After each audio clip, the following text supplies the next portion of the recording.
Приветствую вас на канале Орел без решки. Я нахожусь в Анталии, в старом городе Калиичи. На этом канале уже был выпуск про этот город. Кто не видел, обязательно посмотрите. Ссылка будет в правом верхнем углу. А сегодня мы с вами возьмем интервью у девушки, которая недавно переехала в Турцию, готова поделиться с нами своим опытом релокации в эту страну. Подписывайтесь на канал, ставьте лайк, а мы начинаем. Ну, давай представимся, расскажи нам, пожалуйста, кто ты, откуда ты, чем занимаешься? Здравствуйте, уважаемые подписчики. Меня зовут Эвредика. Я занимаюсь СММ, ведением социальных сетей, Инстаграм, ВКонтакте, Ютуб. Также я занимаюсь ведением блога. У меня есть свой блог, в котором я занимаюсь озвучиванием, съемкой видеороликов красивых и озвучиваю их. Также озвучиваю аффирмации, цитаты. Такой канал о мотивации у меня. Я из города Сочи. Скажи, пожалуйста, как давно ты уехала из России и почему именно сюда, в Турцию? Совсем недавно, в октябре. Почему Турция? Потому что причин несколько. Во-первых, Турция очень похожа своей природой на Сочи. Здесь также тепло, приятный климат. Во-вторых, это близко к Сочи, всего лишь 2 часа полета. И в-третьих, я думаю, это небезызвестный факт для всех. Здесь проще всего оформить документы, оформить ВНЖ и жить, радоваться, кайфовать и работать. Так как у меня работа удаленная, я не привязана никак к локации, я могу жить, в принципе, в любой стране, но вот Турция, она довольно приемлемая для жизни, потому что плюс-минус стоимость на жизнь с Россией, она одинакова, и недвижимость тоже по цене плюс-минус такая же. Поэтому Турция. Получается, ты сюда приехала в октябре, в самый пик, когда сюда все ломанулись из России. Сказалось ли это на твою легализацию здесь? Были ли какие-то проблемы? Да, ты это правильно подметил, что в самый пик я попала, когда был огромный поток иностранцев в Анталью. Проблемы в чем возникли? С оформлением документов. Если до меня, я состою в нескольких чатах Анталии, этот процесс оформления ВНЖ занимал гораздо меньше времени, то сейчас процесс от оформления до сдачи документов занимает где-то 3 месяца, если раньше это было полтора, наверное, да, в среднем, то сейчас 3 месяца. И после рандеву еще и комет нужно ждать несколько месяцев. По отзывам, кто-то 2 месяца ждет, кто-то 3 месяца. То есть в этом есть проблемы. Да, слишком много русских, украинцев и иранцев, по-моему, Да, если не ошибаюсь. Да, иранцев много здесь. Да, и проблема сейчас в чем? Очень большая и острая проблема. В октябре наверное, больше был в процентном соотношении, больше подтверждений и больше давали ВНЖ. Сейчас я все чаще слышу, что отказы через один отказ. И впечатление, что какой-то вот рандом существует. Не знаю, из-за чего это связано, возможно, из-за предстоящих выборов, но такой факт есть, существует, что сейчас русским сложнее получить стало ВНЖ. Даже при условии, что человек купил здесь квартиру. Такое часто бывает. А в денежном отношении выросли ли услуги для того, чтобы получить здесь икамет? Кстати, да. Пошлины? Да, госпошлина выросла с января месяца, если я не ошибаюсь, в 2 раза. Да все выросло. Даже прием к врачу вырос в 3 раза. Да.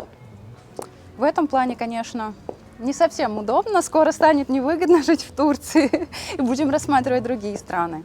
А у тебя был здесь, если мы заговорили о врачах, был здесь опыт посещения врача? Лично, если сравнивать это с Россией?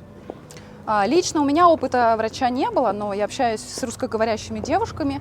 Если прием раньше был 100 лир, то сейчас 300-500. Просто консультация? Просто консультация. Я уже не говорю про анализы. Я сегодня была в клинике, узнавала, сколько анализы стоят. Я немножко ужаснулась.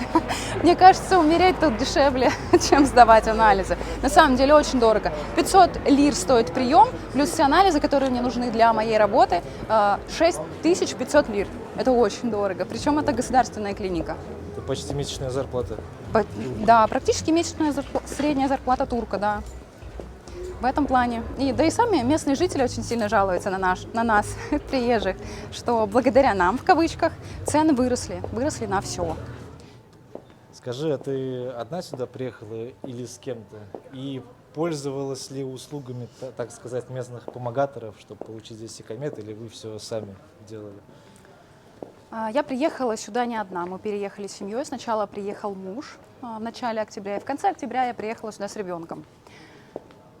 Пользовались, конечно, если ты не знаешь турецкий язык, но ты просто не сможешь физически все это оформить. Но мы нашли человека, который немного брал за свои услуги, поэтому особо не отразилось на наших финансах. Ответила на ваш вопрос? Да, ну, этот, получается, человек только переводчиком был? Или конкретно работал? Он, смотрите, он работал как переводчиком, мы с ним на английском общались. Он сопровождал всю эту процедуру, он все сделал. Расскажи нам про место. Почему именно Анталия? Ведь Турция большая, есть Стамбул, есть Фетхие, есть Мерсин, которые популярные города у русских. Почему именно Анталия? На самом деле мы с семьей давно рассматривали вопрос переехать, сменить место жительства. Года 2, наверное, 3. И мы смотрели самые комфортные страны и города для переезда. И вопросов, в принципе, особо не было. У нас была Турция однозначно на первом месте. И самый комфортный, самый уютный, самый социальный город именно для переезда семейный. Да, семейный переезд. Это оказалась Анталия, безусловно. Здесь все комфортно именно в социальной сфере. Развито все, все доступно, нет проблем, нет бюрократии, ну, на уровне людей, на таком выше мы еще не пробовали, а на таком, на нашем уровне все довольно просто, комфортно, все быстро и все для народа. И большой русскоязычный комьюнити. Вероятно, да, есть То такое. есть это не первый? Это не первый что? Не первый пункт, так сказать, почему именно Анталия, не русскоязычный комьюнити большой. Это Нет, самый популярный город у русских. На самом деле, вот этот факт, как то, что здесь много русских, он меня вообще никак не было никаких преимуществ. Я считаю, если ты переезжаешь в другую страну, то ты должен познавать его культуру, его менталитет. И приезжать из Турции в Коньялты, где все русские, ну какой смысл? Жить в своем мире, где все русские, нет, неинтересно. То есть вы с семьей уже окончательно сюда переезжаете на ПМЖ, не на зимовку? Это неоднозначно. Мы подали документы, у мужа есть уже икамет. И так как я подала позже, у меня еще предстоит рандеву. Поэтому я надеюсь, что отказа не будет, но в случае, даже если этот отказ будет, мы, конечно, будем пробовать переехать в какую-то другую страну. Но большая вероятность, что будет «да», и мы тут останемся. Я не могу говорить о том, что это будет долго, что мы тут задержимся, что это будет постоянное место жительства. Пока нет такой гарантии. Но мне пока тут нравится, комфортно. Для начала это классный очень фундамент. Так, а ты сказала, у тебя есть ребенок. Сколько ребенку лет? Сыну 10 лет. И он, получается, здесь ходит в школу? Да, мы оформили его в школу, конечно, в турецкую. Это было важно, чтобы ребенок ходил именно в государственную школу. Потому что, Ассимилировался? конечно, какой смысл тогда? Угу. И есть отличия между российской школой и турецкой? Если брать начальную школу, какое главное отличие я заметила? У нас в России очень сложная программа довольно для детей, и не каждый ребенок с ней справляется. Это, во-первых, это оценки, да, то есть ребенок знает, что там у меня 3, да, у меня 5, то в Турции нет такой оценочной системы. Все до 5 класса, по-моему, да, 4 года, это начальная школа, все дети учатся в такой лайтовой атмосфере. Как я понимаю, программа у них немножко отстает, более как будто бы растянута. У них, по-моему, 12 лет обучения, когда у нас 11.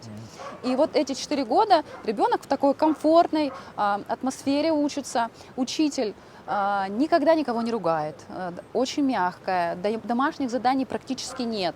Какая-то есть бальная система, но они там, мне кажется, впечатление, что они натягивают. То есть чтобы у ребенка закладывалось хорошие отношения и любовь к школе. В общем, ребенок из России с более радостным настроением идет в школу здесь, в незнакомой стране, где преподают на незнакомом языке, чем это в России.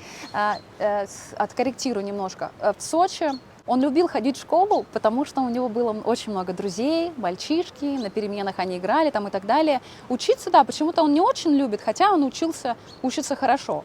У него хорошая преуспеваемость, у него нет троек и так далее. Но исключительно вот из-за компании у него очень много друзей, и для него важно иметь вот это вот социальное общение. А что касательно уроков, это каждый раз, как мы садимся за уроки, это скандалы, конфликты, терпения, конечно, нужно много родителям. Успели ли вы с кем-нибудь познакомиться здесь в Анталии? Чем вообще русские люди здесь занимаются? Конечно.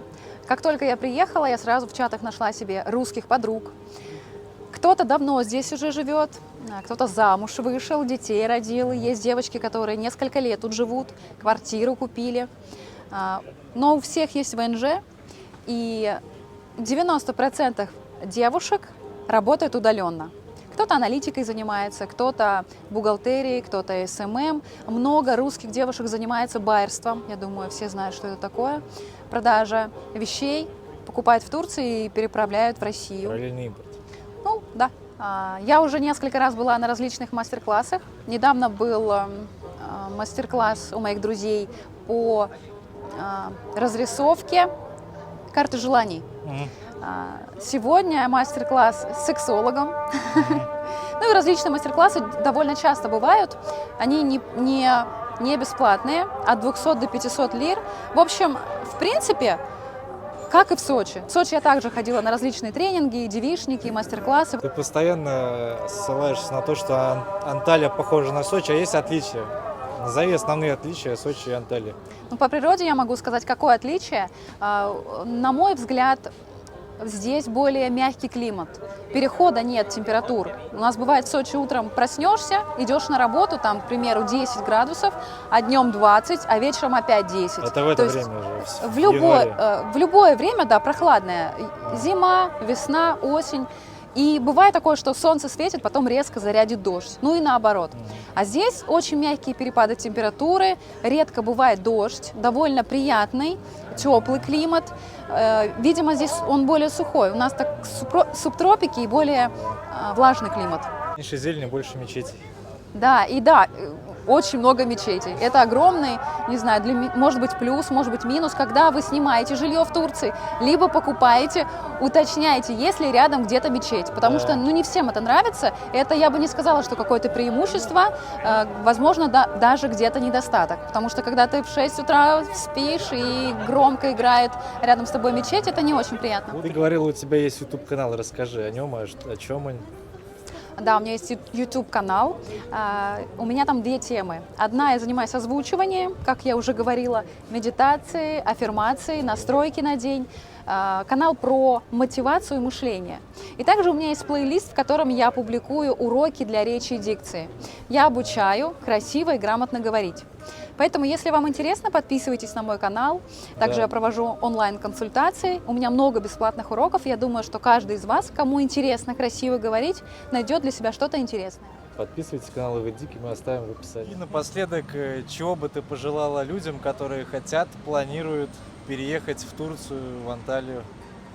Ну, если вы точно уверены в том, что вы хотите жить именно в Турции по каким-то своим причинам, я рекомендую каждому обязательно подписаться на какие-то тематические паблики про Турцию.